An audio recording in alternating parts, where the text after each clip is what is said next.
नमस्कार दोस्तों, आपके अपने इस प्लेटफॉर्म पर सभी साथियों का स्वागत है, अभिनंदन है। आज अपनी जो राजस्थान से संबंधित जो टारगेट जो 500 क्वेश्चन हमने रखे थे उसके वो सीरीज को आगे बढ़ाते हुए ये आज हमारा इस लेक्चर का 5वीं क्लास है और लगातार हमारी ये क्लासें जारी हैं और आगे भी ये सीरीज जारी रहेगी। और जो भी आप हमने 4 क्लासें ले ली हैं उन क्लासों को भी आप जरूर जाके देखिएगा। और ये जो भी क्वेश्चन है वो टारगेट हमने 500 क्वेश्चन का रखा है, टॉप क्वेश्चन बनाए गए हैं। और आगे परीक्षाएं जो भी एग्जाम होने वाले हैं, चाहे एसआई का एग्जाम हो, चाहे सेकंड ग्रेड अभी होने वाला है, पटवार वीडियो, 4th ग्रेड, जो भी एग्जाम आप दें जरूर ये प्रश्न एक परीक्षा से पहले जरूर देख के जाए, जिससे कि आपकी तैयारी को और बेहतरीन हो सके। और ये क्वेश्चन की जो व्याख्या हम साथ में कर रहे हैं उससे हमारा एक क्वेश्चन के अलावा जितने भी उस क्वेश्चन के नजदीक जितने भी क्वेश्चन बन सकते हैं वो सारे क्वेश्चन की व्याख्या हम इस लेक्चर के अंदर देख रहे हैं।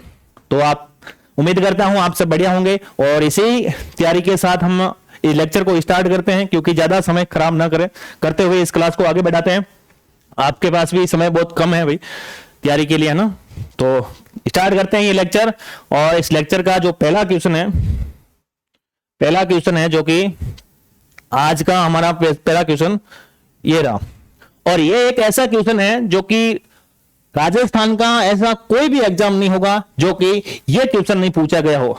ये हर एग्जाम में आपको देखने को मिलेगा और ये सबसे इंपॉर्टेंट क्वेश्चन है। जलवायु से जो कोपेन का वर्गीकरण या तो कोपेन का पूछता है या टिर्वाता का पूछता है या फिर थार्नवेट का पूछता है। ये प्रश्न सब चाहे आरपीएससी हो चाहे राजस्थान कर्मचारी चयन बोर्ड हो, दोनों का ये सबसे फेवरेट क्वेश्चन है। तो आज हम इस क्वेश्चन को डिटेल से जानकारी लेने वाले हैं और आगे कभी भी इस क्वेश्चन का अगर सामना करना पड़े तो आप ये क्वेश्चन गलत ना करें, ठीक है। स्टार्ट करते हैं ये क्वेश्चन और आप ध्यान से देखिए ब्लैक बोर्ड पर, जिससे कि आपको ये पूरा कॉन्सेप्ट ही क्लियर हो जाए। देखिए कौन से सही सुमेलित हैं कोपेन के जलवायु वर्गीकरण के अनुसार निम्न में से। प्रश्न की थोड़ी लैंग्वेज उल्टी सीधी हो गई है।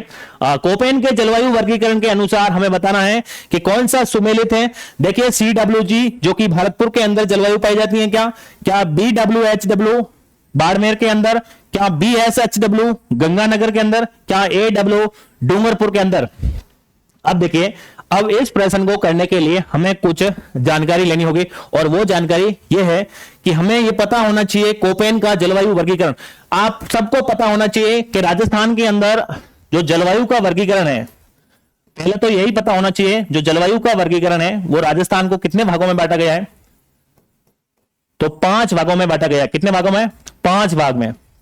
ध्यान रखना, राजस्थान को भौतिक प्रदेश के आधार पर 4 भागों में बांटा गया है, जबकि जलवायु के आधार पर राजस्थान को 5 भागों में बांटा गया है। और अगर यही प्रश्न ऐसे आ जाए कि व्यक्तिगत रूप से राजस्थान के जलवायु को कितने भागों में बांटा गया है, तो ये 4 भागों में बांटा गया है। यह भी आपको ध्यान होना चाहिए। अब अपना प्रश्न है कोपेन के जलवायु वर्गीकरण। कोपेन का जलवायु वर्गीकरण बहुत ही फेमस है, आप इसको ध्यान से देखने की कोशिश करें क्योंकि हर बार यहां से क्वेश्चन आता है। अब देखिए कोपेन का जलवायु वर्गीकरण है, इसने 3 मुख्य आधार पर इसको वर्गीकरण किया। एक तो वनस्पति है, यह भी प्रश्न पूछा गया है कि किस आधार पर इसने वर्गीकरण किया है। तो आधार आपको पता होना चाहिए।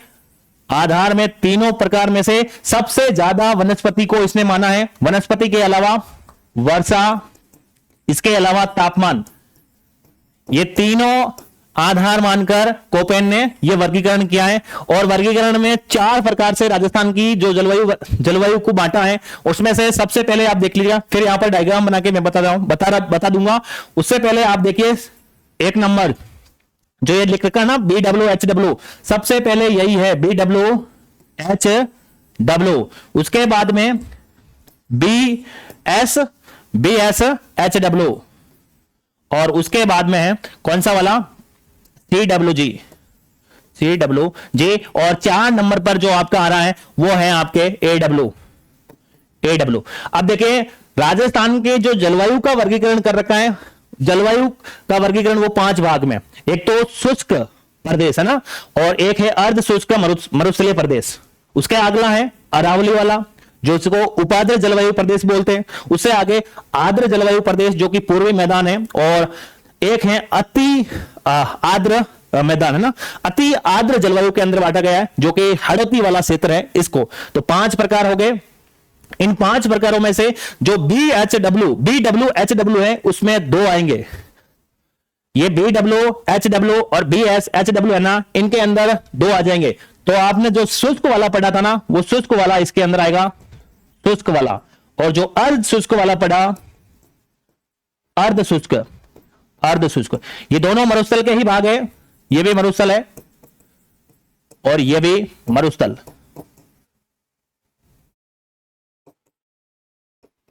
ठीक है ना, ये दोनों मरुस्थल है। शुष्क मरुस्थल जिसके अंदर राजस्थान के कितने जिले आते हैं? अब देखिए जिलों का भी प्रश्न में साथ में शामिल कर दीजिएगा। अब जिले कौन कौन से आते हैं? अब देखिए जिले आते हैं, एक तो जैसलमेर आता है, एक बीकानेर आएगा इसके अंदर, एक गंगानगर आएगा, एक हनुमानगढ़ का आएगा, एक चूरू का कुछ हिस्सा आएगा। उसके अलावा जो अभी फलौदी बना है उस फलौदी का भी हिस्सा आएगा भाई। ठीक है ना, तो ये ध्यान रखना। BWHW सबसे इंपॉर्टेंट सवाल है, हर परीक्षा का फेवरेट क्वेश्चन है। आप किसी भी एग्जाम को उठा के देख लीजिएगा, लेकिन ये सवाल आपको जरूर मिलेगा। अब देखिए सबसे पहले तो BWHW, ये राजस्थान के शुष्क जलवायु प्रदेश है ना, शुष्क जलवायु प्रदेश के अंदर, जिसमें राजस्थान के जैसलमेर, बीकानेर, गंगानगर, हनुमानगढ़, चूरू और फलौदी और चूरू का कुछ हिस्सा है भाई।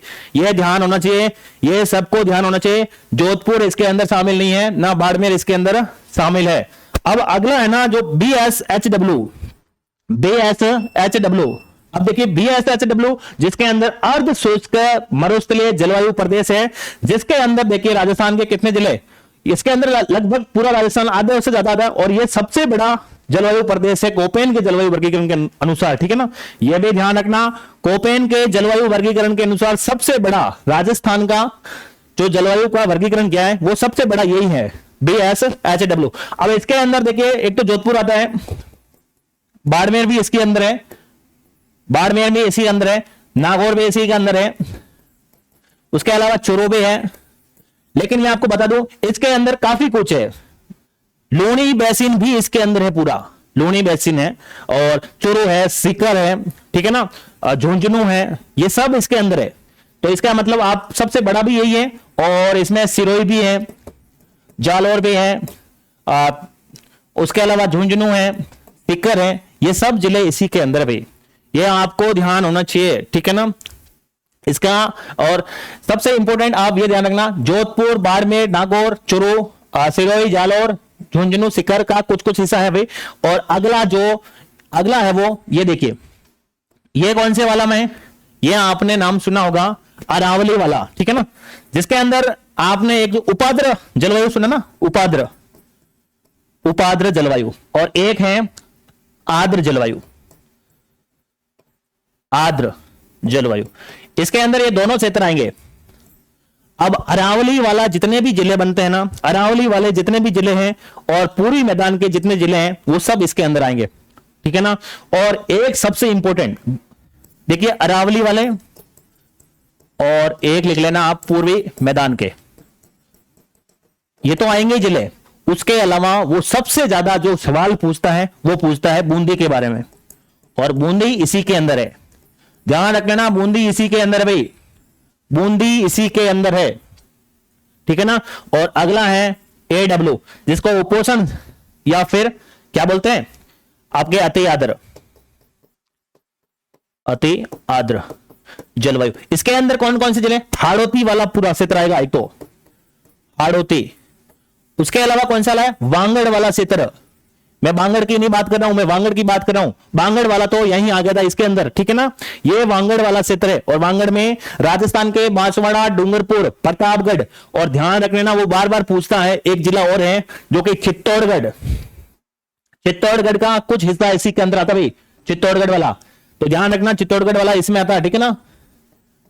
तो ये इंपॉर्टेंट है, बूंदी इसमें है, चित्तौड़ इसमें है, ये सबसे इंपॉर्टेंट है। बाकी वाले तो ज्यादा कंफ्यूजन नहीं होता भाई, ऊपर नीचे सेट हो जाता है, लेकिन बूंदी का पूछता है वो बार बार, और चित्तौड़गढ़ का भी पूछता है, इसलिए ये आपको ध्यान होना चाहिए। वर्गीकरण किस किस के आधार पर, वनस्पति, वर्षा और तापमान, ये ध्यान रखना। कोपेन का वर्गीकरण सबसे ज्यादा, अगर मैं तो पूछा जाए कि भाई कोपेन ने सबसे ज्यादा किस पर जोर दिया, तो वनस्पति पर दिया। उसके अलावा तो वर्षा है और उसके अलावा तापमान है। कितना आधार? 4 प्रकार से इसने वर्गीकरण किया है। एक तो BWH जो कि शुष्क के अंदर, शुष्क जलवायु के अंदर। और यहां पर ध्यान रखना एक प्रश्न इसके अंदर ये भी आप ध्यान रख सकते हो, यहां पर है ना इन दोनों की जगह पर स्टेपी जलवायु भी पाई जाती है। स्टेपी यहां गलत हो गया भाई, स्टेपी वनस्पति मिलती है यहां पर। कौन सी? स्टेपी। और यहां पर जो मिलती है वो मिलती है सवाना प्रकार की वनस्पति यहां पर मिलती है। तो अब तक का जितना भी प्रश्न हुआ अब देख लीजिएगा, इस हिसाब से प्रश्न देखा जाए तो देखिए CWJ यानी कि इसके अंदर CWG मैंने पहले भी बता दिया पूर्वी मैदान का जिला है, तो ये तो मतलब सही हो गया पहले से ही। BWHW जो कि गलत है, बाड़मेर इसके अंदर नहीं आएगा, इसका मतलब ये तो गलत हो गया। BSHW मैंने गंगानगर वहां बनाया था, ये भी गलत हो गया। अब AW जिसके अंदर वांगड़ वाला क्षेत्र पूरा बताया था, जिसके अंदर डूंगरपुर है, बांसवाड़ा है, प्रतापगढ़ है, तो इसका मतलब एक तो A सही है और एक D सही है। इसका मतलब 4th नंबर आंसर एकदम सही है। अब तक का जितना बताया वो सबको पता होना चाहिए। कोपेन का जलवायु वर्गीकरण सबसे इंपॉर्टेंट है। जलवायु वर्गीकरण के अगर प्रश्न आता है तो कोपेन वाला जरूर आता है या फिर टिवाता वगैरह उसका आता है, लेकिन आपको कोपेन के बारे में सब कुछ जानकारी पूरी होनी चाहिए। अब हम चलते हैं अगले क्वेश्चन पर। देखिए ये क्वेश्चन समझ में आ गया होगा, मैं उम्मीद करता हूं। चलते हैं अगले क्वेश्चन पर। और अगला क्वेश्चन है, यह भी क्वेश्चन इंपॉर्टेंट है। अक्सर इस प्रकार के क्वेश्चन आते हैं क्योंकि अगर या तो वो पूछता है जलवायु वर्गीकरण, इनके क्वेश्चन भी फिक्स है या तो जलवायु वर्गीकरण से कोपेन का फिक्स है, और वो बहुउद्देशीय परियोजना जरूर पूछता है हर क्वेश्चन के अंदर। आप जरूर उठा के देखिएगा, बहुउद्देशीय परियोजना जरूर पूछता है। राजस्थान की जो परवन जो बहुउद्देशीय परियोजना है उसकी सिंचाई परियोजना निम्न जिलों का सिंचाई सुविधा क्या है प्रदान करेगी। वो कौन से जिले हैं जिसके अंदर राजस्थान की जो परवन बहुउद्देशीय परियोजना है उसके अंदर फायदा पहुंचाया जाएगा या फिर वहां पर सिंचाई हो गई। और एक बात ध्यान रख लेना, बहुउद्देशीय का मतलब है उस परियोजना से लाइट भी उत्पन्न की जा रही है, उस पानी को पेयजल के लिए भी उपलब्ध किया जा रहा है, और मतलब लिया जा रहा है, उसके लिए सिंचाई का भी पानी उपलब्ध करवाया जा रहा है। तो इसका मतलब बहुत सारे उद्देश्य एक साथ में पूर्ति करना ही क्या कहलाता है? बहुउद्देशीय कहलाता है। और ये परवन परियोजना के अंदर एक ही बात आप ध्यान रखना, राजस्थान का इसके अंदर बूंदी जिला ऐड नहीं है और उसमें हाड़ौती के 3 जिले हैं। तो अब आपके ये प्रश्न और भी आसान हो गया। देखिए झालावाड़ इसके अंदर है, 12 है और कोटा है। प्रश्न हालांकि आंसर मिल गया, हमें पहले से ही पता चल गया कि इसी के अंदर होगा, कि मैंने पहले भी बता दिया कि बूंदी इसके अंदर नहीं होगा। इसमें बूंदी है, इसमें बूंदी है, और भीलवाड़ा तो हो ही नहीं सकता, ठीक है ना। तो ये तो हो नहीं सकता, ये भी होगा नहीं और ये भी होगा नहीं। इसका मतलब यही है परवन परियोजना के अंदर राजस्थान का बूंदी जिला शामिल नहीं है, ध्यान रख लेना। और उसी से आपका प्रश्न हाड़ौती के 3 जिलों उसके अंदर शामिल है। अब देखिए ये तो हो गई, उसके अलावा सावन भादो एक परियोजना चलती है, वो भी कोटा के अंदर चलती है, ठीक है ना। सावन भादो परियोजना, और सावन भादो परियोजना ये कहां चलती है? ये भी कोटा के अंदर चलती है। एक तकली परियोजना चलती है, ये भी कोटा के अंदर है। उसके अलावा गरडदा ये चलती है बूंदी के अंदर, ध्यान रखना। चाकी परियोजना है ना, चाकली है या चाकी परियोजना है, चाक्कन परियोजना ऐसे कुछ नाम है ना, जो कि वो भी बूंदी के अंदर है। अब मैं आपको, ये तो बहुत सारी परियोजना है भाई, छोटे छोटे परियोजना बहुत हैं, लेकिन अक्सर वो परियोजना बड़ी परियोजना से आता है। अब आपको एक चंबल परियोजना देख लेते हैं हम यहां पर, ठीक है ना। चंबल परियोजना है वो राजस्थान और मध्य प्रदेश की ये एक संयुक्त परियोजना है, ध्यान रखना। इस परियोजना से प्रश्न आता है। अब देखिए ये राजस्थान और मध्य प्रदेश की क्या है? संयुक्त परियोजना है। कितनी भागीदारी? 50-50 की भागीदारी है दोनों की। अब देखिए इस परियोजना का सबसे पहला यही इंपोर्टेंट एक ही सवाल सबसे जो टफ वाला बनता है वो बनता है इसके ऊपर 3 चरणों के अंदर, यहां पर 3 चरणों के अंदर कितने बांध बनाए गए? 4 बांध बनाए गए थे। और यही सवाल सबसे इंपॉर्टेंट बनता है इस परियोजना का, ये ध्यान रखना। अब देखिए इसके अंदर 4 बांध बनाए गए। एक तो आप सबको पता होगा गांधी सागर, राणा प्रताप सागर, कोटा बैराज और कोटा डैम, ये 4 बांध है। और देखिए सबसे पहले चरण के अंदर जो फर्स्ट चरण है उसके अंदर 2 बांध बनाए गए थे। एक तो था आपका गांधी सागर, ये गांधी सागर आपके मध्य प्रदेश के मंदसौर जिले के अंदर है भाई, गांधी सागर।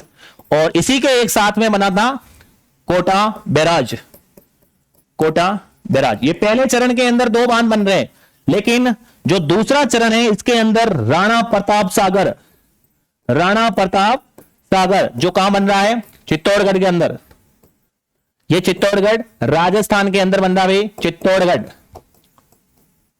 ठीक है। अब अगला तीसरा चरण है, जो तीसरे चरण के अंदर एक बांध और बनेगा जिसका नाम है कोटा डैम, कोटा डैम।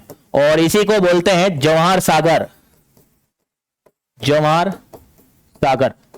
ये इंपॉर्टेंट है। इस पर सबसे जो पहले वाला है यहां पर 115 मेगावाट की लाइट उत्पन्न होती है, जबकि सेकंड वाले पर 172 मेगावाट है।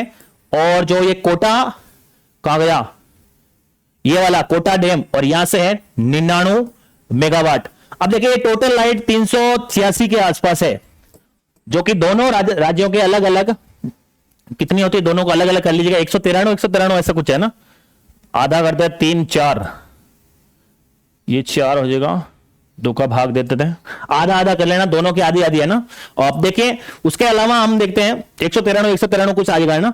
और अब हम बता देता हूं मैं कि इसका जो क्रम है वो कैसे है, क्रम में यहां पर बता देता हूं। सबसे पहले ये सबसे पहले वाला चरण के अंदर 2 बांध बने थे, वो देखिए मध्य प्रदेश के अंदर सबसे पहले बांध बनता है और वो होता है गांधी सागर, गांधी सागर।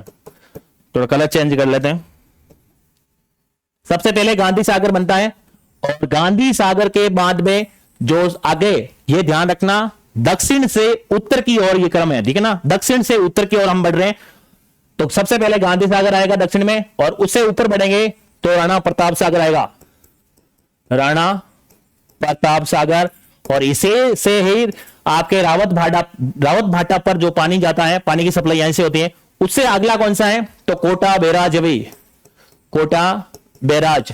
और उससे ऊपर है वो है आपके कोटा डैम, जिसको जवाहर सागर बोलते हैं, कोटा डैम। यही इसका क्रम है।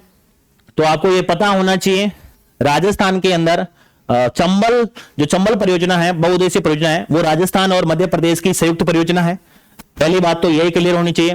दोनों के 50-50% की भागीदारी है, और दोनों की जो लाइटें बन रही है, जो विद्युत उत्पादन हो रही है, उन विद्युत का दोनों का जो 386 मेगावाट टोटल है, इन दोनों का 193 ऐसा कुछ है, 193 इसका आधा कर देना, 193 इसके दोनों की लाइटें, इनका आपस में समझौता हो रखा है। और जबकि आप देखिए मंच जो ये है ना, कौन सा वाला, कहां गए, गांधी सागर वाला, वहां पर गांधी सागर पर तो 172 है, और आपके जो गांधी सागर है 115 है, राणा प्रताप सागर पर 172 है, कोटा डैम पर 99 मेगावाट है। ये अलग अलग भी बता दिया मैंने। सबसे इंपॉर्टेंट सवाल ये पूछा जाता है कि इनका क्रम क्या है दक्षिण से उत्तर की ओर, जो कि सबसे पहले आएगा मध्य प्रदेश वाला।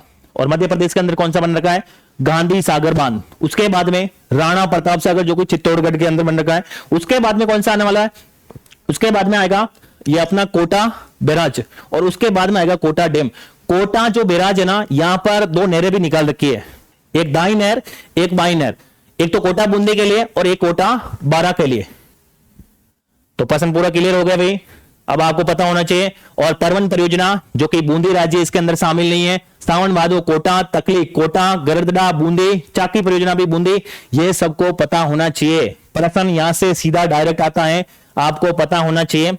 या आंकड़े अगर याद ना हो तो भी कोई दिक्कत नहीं है, लेकिन ये क्रम इसका याद होना चाहिए। ये ध्यान होना चाहिए कि चंबल परियोजना राजस्थान और किस राज्य की मध्य है और कितना कितना प्रतिशत की भागीदारी है। चलते हैं आज के नेक्स्ट क्वेश्चन पर। यह सवाल इंपॉर्टेंट है भाई, अगला सवाल इंपॉर्टेंट है, क्योंकि यह प्रश्न कई बार पूछा भी गया है और आगे भी पूछा जा सकता है। देखिए सूची 1 और सूची 2 को सुमेलित कीजिएगा। नीचे दिए गए कूट में सही उत्तर का क्या करना है, आपको चुनना है। अब देखिए सबसे पहला ए ऑप्शन है उदयपुर।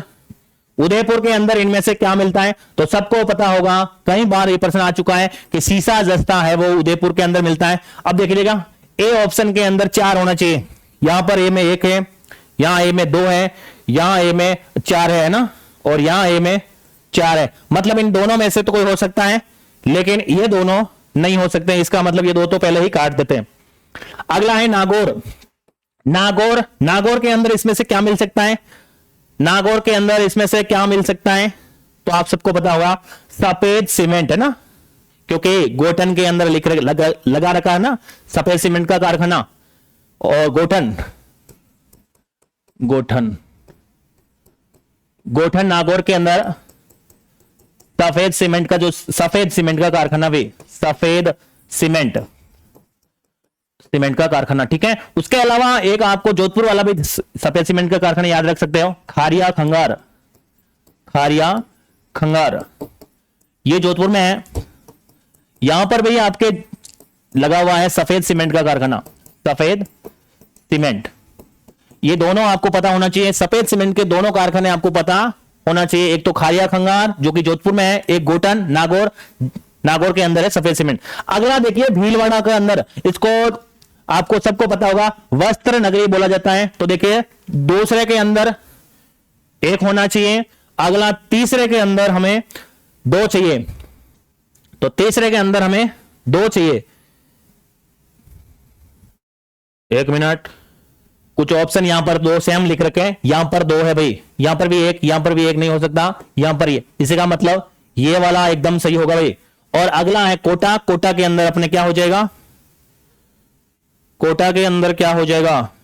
कुछ ऑप्शन गलत हुआ है भाई, कुछ ऑप्शन गलत हुए हैं, ऑप्शन यहां पर गलत दे रखे हैं, मैं आपको पूरा का पूरा यहां बता देता हूं।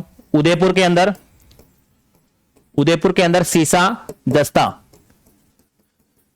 ठीक है। नागौर के अंदर क्या मिलेगा? नागौर के अंदर सफेद सीमेंट, सफेद सीमेंट। उसके आगे अलावा क्या था? भीलवाड़ा। भीलवाड़ा के अंदर, भीलवाड़ा को ही वस्त्र सिटी का दर्जा दे रखा है, मैनचेस्टर सिटी है ना, और यहां पर वस्त्र उद्योग है भी, वस्त्र उद्योग, ठीक है। और अगला अपना था कोटा। कोटा क्या है? रसायन उद्योग। तो ये सबको आपको पता होना चाहिए, रसायन उद्योग। ये मैंने पूरा का पूरा लिख लिया है, क्योंकि ऑप्शन के हिसाब से ऑप्शन कुछ गलत दे रखे थे, इस हिसाब से मैंने पूरा का पूरा वहां पर लिख दिया है। ध्यान रखना, उदयपुर के अंदर सीसा दस्ता, और नागौर के अंदर सफेद सीमेंट, भीलवाड़ा के अंदर वस्त्र सिटी, और कोटा के अंदर रसायन उद्योग। ये हो गया अपना ये क्वेश्चन। चलते हैं एक नेक्स्ट क्वेश्चन पर ऊपर। नेक्स्ट क्वेश्चन, ये प्रश्न तो कई बार आ चुका भाई, और ये अक्सर आपको अपडेट भी रहना होगा, क्योंकि हर बार परीक्षा में पूछा भी जाता है, और ये सबसे ज्यादा तो आपका राजस्थान कर्मचारी चयन बोर्ड का ये फेवरेट क्वेश्चन है। अब तो इसको आरपीएससी भी पूछने लग गई है, और ये प्रश्न पूछा जाता है, हर बार पूछा जाता है, तो ध्यान रखना, इसके बारे में आपको अपडेट रहना बहुत ही जरूरी है भाई। गोगेलाव संरक्षित क्षेत्र किस जिले में स्थित है भाई? गोगेलाव, जो गोगेलाव नाम का जो संरक्षित क्षेत्र है वो किस जिले के अंदर है? क्या पाली जिले के अंदर है, क्या चूरू जिले के अंदर है, या फिर नागौर के अंदर है, या फिर जालोर के अंदर है? तो इस प्रश्न का तो सही आंसर नागौर हो गया। ये कई बार पूछा गया है कि गोगेलाव और नागौर के अंदर 2 मिलते हैं, एक तो ये गोगेलाव है अभी, एक तो गोगेलाव है, और दूसरा है रोटू। ये रोटू भी कई बार पूछा गया है, ये भी ध्यान रखना। एक पाली के अंदर एक तो जमाई बांध है, जवाई बांध, और एक जवाई बांध लेपट, जवाई बांध लेपर्ड, ठीक है। ये पाली के अंदर 2 हो गए। अब देखिए जालोर के अंदर एक तो सुंदा माता, सुंदा माता, और एक है आपके रणखार, रणखार, ठीक है ना। तो ये कई बार पूछे गए हैं, ये आपको ध्यान होना चाहिए। अब मैं आपको बता दूं राजस्थान के अंदर वर्तमान के अंदर आपके कितने हैं? तो 37 है भैया, 37 आपके सुरक्षित क्षेत्र भी, 37 सुरक्षित क्षेत्र है, 37 सुरक्षित क्षेत्र है वर्तमान में, 37 सुरक्षित क्षेत्र है। 2 सुरक्षित क्षेत्र अभी 2025 के अंदर घोषणा हो चुकी है, ये अभी पेंडिंग में है, घोषणा हुई है। एक तो जैसलमेर के अंदर है और एक जयपुर के अंदर भी, ध्यान रखना 2025 के अंदर इसकी घोषणा हो चुकी है। और अब टोटल अगर ये कभी भी आ सकते भी, ये कभी भी बन सकते हैं, और इस हिसाब से देखिए 37, 38, 39, तो 39 हो जाएंगे भाई। अब टोटल 39 हो जाएंगे। ये घोषणा हो चुकी है 2025 के बजट में, 37 वर्तमान में है, लेकिन ये अब टोटल 39 हो जाएंगे, तो आप सबको पता होना चाहिए। उसके अलावा गुडा आप ध्यान रख सकते हो, जोधपुर के अंदर है, जोधपुर।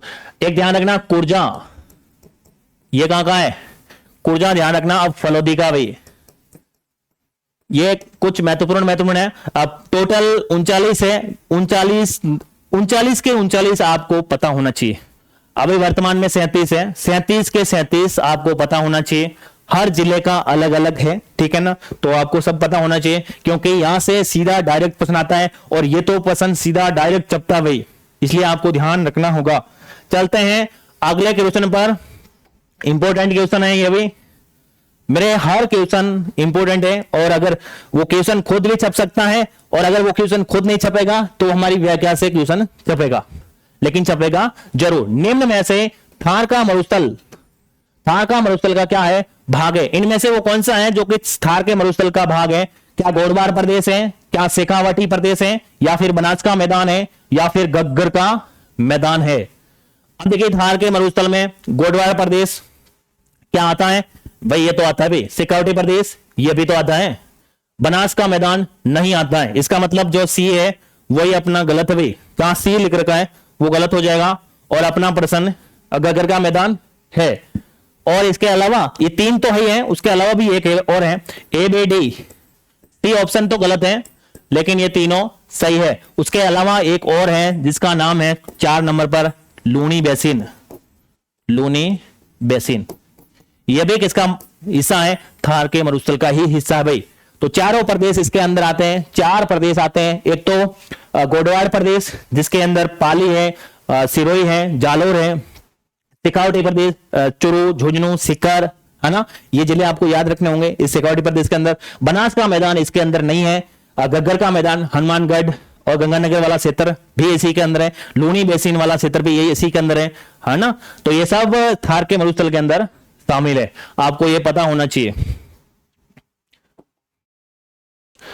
चलते हैं आज के नेक्स्ट क्वेश्चन पर, और ये वाला प्रश्न तो आप इंपोर्टेंट मान के ही चले, क्योंकि अक्सर ऐसे प्रश्न आ जाते हैं, और जब ऐसे प्रश्न आते हैं तो कम लोग ही कर पाते हैं, लेकिन आप कर लेना। राजस्थान के अंदर गंधैया सिक्के, ध्यान रखना ये ऐसा ही नाम लिखा आता है, जैसे गंधैया सिक्के पाए गए, मतलब ये सिक्के कहां से उपलब्ध हुए? राजस्थान के वो कौन सी जगह है जहां से गधैया सिक्के पाए गए? क्या कासिंद्रा सिरोही के अंदर से मिले हैं, या फिर अहोर जालोर से मिले हैं, या फिर काती जैसर डूंगरपुर से मिले हैं, या फिर उपयुक्त सभी? अब आप बताइए ये कहां से मिले हैं? तो इस प्रश्न का तो सही आंसर उपयुक्त सभी होगा। ये सिक्के मिले हैं वो इन सभी स्थानों से मिले हैं। कासिंद्रा सिरोही से भी मिले, अहोर जालोर से भी मिले, कत्ती जैसर डूंगरपुर से मिले, और उपयुक्त सभी। इसका उत्तर है उपयुक्त सभी, सभी जगहों से ये सिक्के मिले हैं।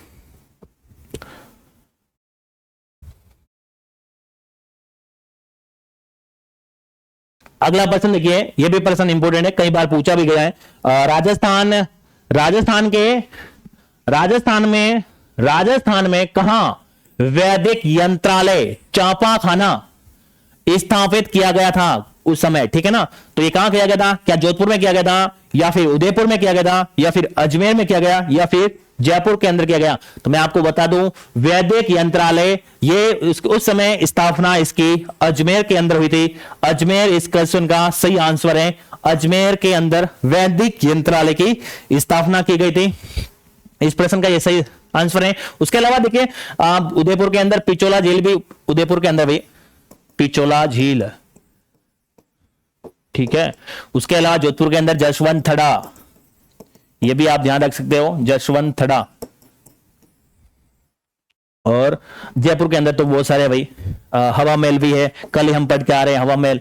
आप बताइए हवा महल के कितना मंजिल बना हुआ है हवा महल?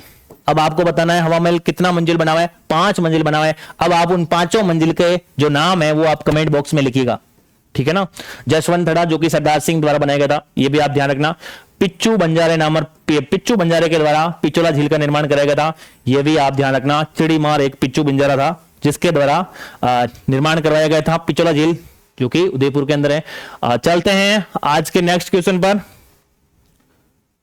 अब देखिए निम्न में से किस जिले में उप उष्ण पर्वतीय वन पाए जाते हैं? क्या सिरोही के अंदर पाए जाते हैं, या फिर उदयपुर के अंदर मिलते हैं, या फिर बांसवाड़ा के अंदर मिलते हैं, या फिर झालावाड़ के अंदर मिलते हैं? मैं आपको बता दूं, ये वन आपके सिरोही जिले के अंदर मिलते हैं, सिरोही जिले के अंदर मिलते हैं। अब देखिए राजस्थान के अंदर एक प्रश्न बार बार आता है कि राजस्थान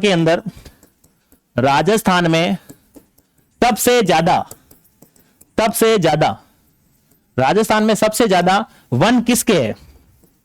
तो आप ध्यान रखना, धोकड़ा के वन है भाई, धोकड़ा के वन राजस्थान के अंदर सबसे ज्यादा है। एक प्रश्न बार बार यह भी आ सकता है कि खेजड़ी सबसे ज्यादा राजस्थान में कौन से जिले में है? तो ये ध्यान रखना, नागौर के अंदर भाई, नागौर के अंदर खेजड़ी सबसे ज्यादा है। और एक प्रश्न कई बार पूछा भी गया है कि तेंदू के पत्ते से क्या बनाई जाती है? तो तेंदू के पत्ते से बीड़ी बनाई जाती है भाई, क्या बनाई जाती है? बीड़ी बनाई जाती है। तो ये प्रश्न है, कुछ जानकारी जो आपको ध्यान रखनी होगी। उप उष्ण पर्वतीय वन है वो आपके सिरोही जिले के अंदर पाए जाते हैं भाई, सिरोही जिले के अंदर मिलते हैं, सिरोही वाला क्षेत्र के अंदर उप उष्ण पर्वतीय वन मिलते हैं। चलते हैं आज का वो नेक्स्ट क्वेश्चन। हाँ ये देखिए, ये प्रश्न आ रखा है, समाचार पत्र है राजस्थान का। देखिए समाचार पत्र मजहरूल सरूर जो कि कहां से और कब, एक तो आपको स्थान भी बताना है और ये अभी कब प्रकाशित हुआ था। तो क्या भरतपुर 1849 में हुआ था, क्या जयपुर से 1856 में हुआ था, या फिर अजमेर से 1840 के अंदर हुआ था, या फिर उदयपुर से 1879 के अंदर हुआ था? तो मैं आपको बता दूं, जो मजहरूल सरूर का नामक जो पत्र है वो भरतपुर से हुआ था। कहां से? तो ये भरतपुर से हुआ था भाई, भरतपुर, ठीक है ना, ये भरतपुर जिले से हुआ था। और ये कब हुआ था? तो 1849 में हुआ था। दोनों आंकड़े याद होने चाहिए, दोनों फैक्ट है, और ये पहला ही ऑप्शन इसका क्वेश्चन का सही आंसर होगा। भरतपुर से 1849 के अंदर मजरूल सरूर जो कि प्रकाशित होता था। अब देखिए राजस्थान सेवा संघ द्वारा अखबार निकाले गए थे, जिसको 3 अखबार आता है, उसको आप कनत से याद रख सकते हो, कनत से। अब इसका आप कनत एक मैट्रिक बना दी है, जैसे केसरी और केसरी, उसके अलावा नवीन, और एक है कनत, है ना, तरुण। तो ये तीनों अखबार राजस्थान सेवा संघ द्वारा निकाला जाता था। केसरी, ये केसरी यहां पर हिस्सा था भाई, ठीक है ना, केसरी, नवीन और तरुण, ये तीनों अखबार निकाले जाते थे, और तीनों का क्रम यही है, ये ध्यान रखना। केसरी सबसे पहले है, फिर नवीन निकाला गया, फिर तरुण निकाला गया। केसरी, नवीन, तरुण, ये इसी हिसाब से क्रम सेट है भाई। क्रम वाला कई बार प्रश्न आ चुका है कि इन अखबार का क्रम क्या है, तो केसरी, नवीन, तरुण, आप इसको कनत से याद रख सकते हैं, जिससे कि आपका आप भूलेंगे नहीं भाई, ठीक है ना। चलते हैं आज के नेक्स्ट क्वेश्चन पर। ये क्वेश्चन अपने राजस्थान जीके का आज का लास्ट क्वेश्चन है, और देख लेते हैं। ये क्वेश्चन भी कई बार पूछा भी गया है कि कौन से वर्ष में राजस्थान सौर ऊर्जा नीति घोषित की गई थी? वो कौन सा वर्ष है जिसके अंदर राजस्थान की सौर ऊर्जा नीति घोषित की गई थी? क्या 2015 के अंदर आई थी, या फिर 2017 के अंदर आई, या 2019 के अंदर आई, या 2018 के अंदर आई? इस प्रश्न का उत्तर तो 2019 हो गया भाई, ये सही है। लेकिन आप ध्यान रखना, इस प्रश्न का उत्तर तो सही है, लेकिन प्रथम राजस्थान के अंदर प्रथम सौर ऊर्जा नीति कब आई थी? 2011 के अंदर आई थी, 2011 के अंदर आई। नवीनतम कब आई थी? उसके बाद नवीनतम कब आई? 2019 में आई थी। लेकिन एक और है, पवन ऊर्जा नीति कब आई प्रथम? तो ध्यान रखना, वो भी 2012 के अंदर आई, लेकिन नवीनतम फिर वापस आई 2019 के अंदर। यह भी आपको पता होना चाहिए। पहले सड़क नीति कब आई थी? कोई बता सकेगा? 1994 में आई थी। पहले आपके ये खनिज नीति कब आई? खनिज नीति 1978। सिल्कोसिस नीति कब आई थी? सिल्कोसिस नीति कब आई थी? 2019। नवीनतम खनिज नीति अब पहले आ चुकी है, ठीक है ना, 2015 के अंदर आई है। अभी कुछ सभी नीतियां नवी आ चुकी हैं 2024 के अंदर, ये भी आपको ध्यान रखना होगा। लेकिन प्रथम जरूर याद रखें, और पवन नीति भी ध्यान रखें। उसके अलावा पर्यावरण और वन नीति भी 2010 वाली पर्यावरण नीति भी आप ध्यान रख सकते हैं, ये भी आप ध्यान रखना। पर्यावरण नीति है ना, पर्यावरण नीति, ये भी कई बार रिपीट हो चुका है प्रश्न, ध्यान रखना। राजस्थान की सौर ऊर्जा नीति जो कि 2011 में पहले आई थी, अब 2019 में आ चुकी है। नवीनतम जो पवन ऊर्जा 2012 में भी आ चुकी है, तो ये ध्यान रखना 2019 में आई है। सड़क नीति 1994 है और सर्व ये खनिज नीति 1978 है। अब वर्तमान में 2024 के अंदर नई नीतियां आ चुकी हैं। जैसे जैसे हम क्वेश्चन करते जाएंगे और इसी हिसाब से हम इसी तरीके से क्या करते जाएंगे, व्याख्या भी साथ में करते जाएंगे, जिससे कि आपके जितने भी डाउट है वो सब क्लियर हो जाए और क्वेश्चन के साथ में जितना भी हम व्याख्या पढ़ रहे हैं उससे आपका एक कॉन्सेप्ट क्लियर हो और एक बढ़िया क्वेश्चन भी हो जाए और उसके साथ में जानकारी भी, बहुत कुछ जानकारी आप हासिल कर पाए और आपकी तैयारी को भी और बेहतरीन बना सके। इसलिए हम मिलते हैं एक नेक्स्ट क्लास के अंदर और ऐसे ही एक इसी सीरीज को हम आगे बढ़ाने के लिए एक और वीडियो लेकर आएंगे और लगातार ये हमारी सीरीज जारी रहेगी। और 500 क्वेश्चन होने के बाद में हम देखते हैं ये सीरीज कंप्लीट होती है, उसके बाद में हम 500 और लॉन्च कर देंगे, ठीक है ना। तो ये चलती रहेगी, चलते हैं। बहुत बहुत धन्यवाद आपका।